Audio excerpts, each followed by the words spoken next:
salah satu anak kecil itu kayak menantang saya, anak saya nggak salah Pak, anak saya nggak salah. Loh, nggak salah bagaimana? Iya, dia biasa dibully sama anak di daerah sini.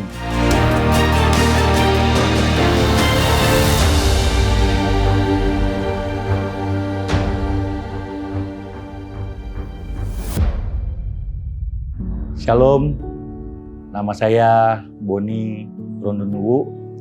Saya mau bersaksi tentang bagaimana penyertaan Tuhan sungguh luar biasa di dalam kehidupan saya dan keluarga saya. Yaitu bahwa suatu ketika kurang lebih menjelang sore hari Jumat itu tepatnya, lagi di jalan, tiba-tiba saya merasa bahwa wah, saya mesti buru-buru pulang nih ke rumah.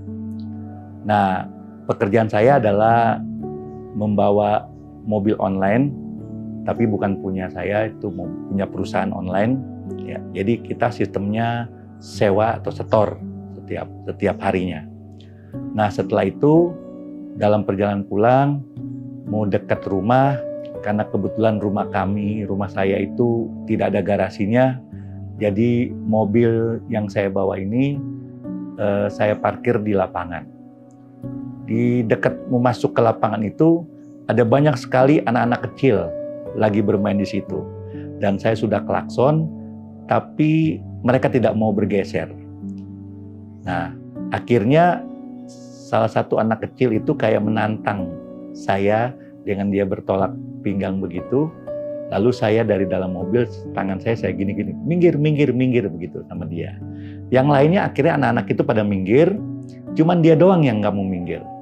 Lalu temennya itu narik dia, nah baru saya bisa lewat dan saya masuk ke lapangan untuk parkir mobil saya. Itu kurang lebih waktunya sekitar jam 5:30 sore hari Jumat. Nah, setelah itu saya masuk ke rumah, mereka masih ada di situ anak-anak itu. Dan itu saya tidak tahu ada kejadian apa, sampai besoknya, yaitu hari Sabtu, kurang lebih jam 8 pagi,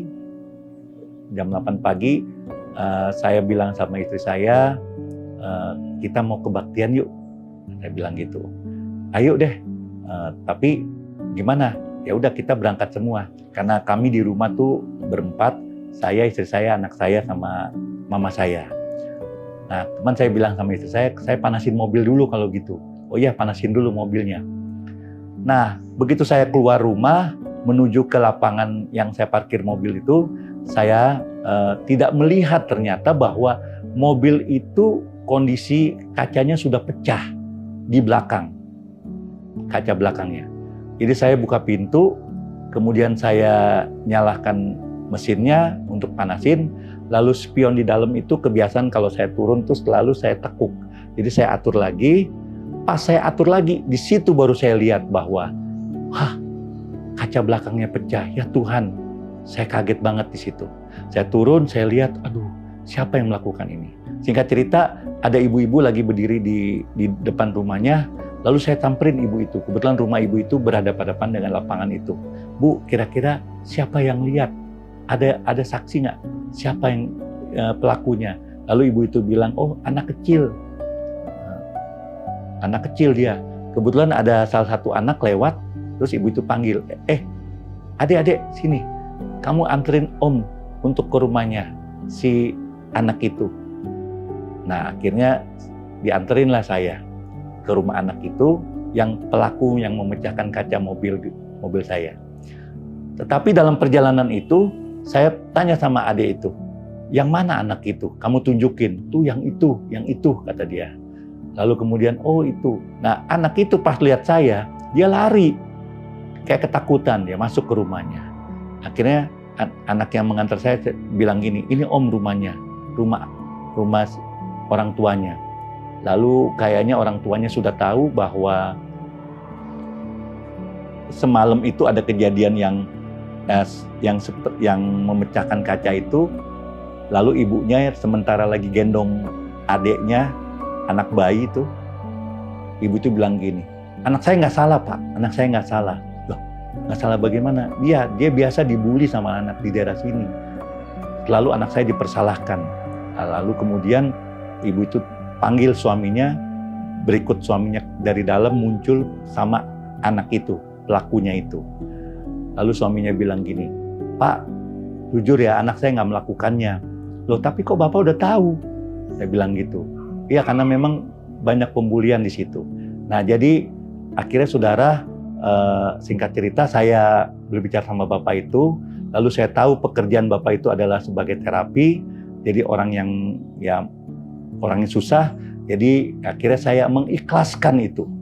Dan kemudian pada saat itu saya disamperin oleh istri saya, "Bagaimana? Apakah kita tetap beribadah?" Saya bilang tetap kita beribadah.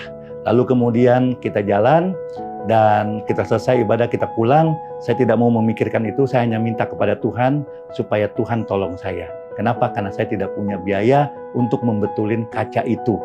Nah akhirnya saya dapat info dari teman saya bahwa ada toko kaca di daerah Bekasi, di Keranji, coba kamu hubungi. Begitu saya hubungi, ternyata toko itu libur dan baru dibuka besoknya. Saya bicara sama toko itu, sama yang pemilik toko, dan mereka oke, mereka mau bantu, terus saya suruh datang. Dan begitu saya datang situ, besokannya saya sama istri saya sama anak saya, kita berdoa supaya Tuhan tolong kita. Kenapa saudara? Karena saya nggak punya uang untuk biaya itu. Lalu saya datang ke situ, tapi rupanya yang punya toko yang berbicara di telepon sama saya lagi nggak ada istrinya. Saya nggak enak. Nah akhirnya saya bicara sama istrinya untuk disambungkan ke suaminya. Suaminya namanya Pak Vicky. Lalu akhirnya disambungkan, lalu saya bicara, "Pak Vicky, begini Pak, saya hubungin Bapak untuk ini." "Oh ya, Pak Boni ya?" "Ya." "Nah, tapi Pak, saya nggak punya uang. Nah, saya mau jaminin KTP saya sama istri saya. Bisa nggak Pak?" Lalu si Pak Vicky itu bilang, "Pak, saya nih jual kaca mobil, bukan kantor polisi yang terima penitipan KTP. Jadi gimana Pak?" "Udah kalau gitu, saya ngomong dulu sama istri saya," kata dia. Dikasihlah handphonenya ke istrinya, lalu kemudian dia bicara, nggak lama kemudian anak buahnya panggil saya, dan kasih handphone istrinya, karena suaminya mau bicara sama saya.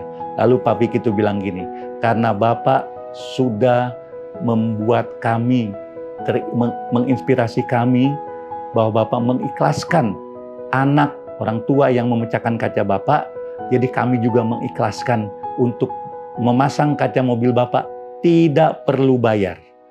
Luar biasa saudara, penyertaan Tuhan di dalam kehidupan kami. Kira-kira itu yang bisa kami sampaikan. Tuhan Yesus memberkati.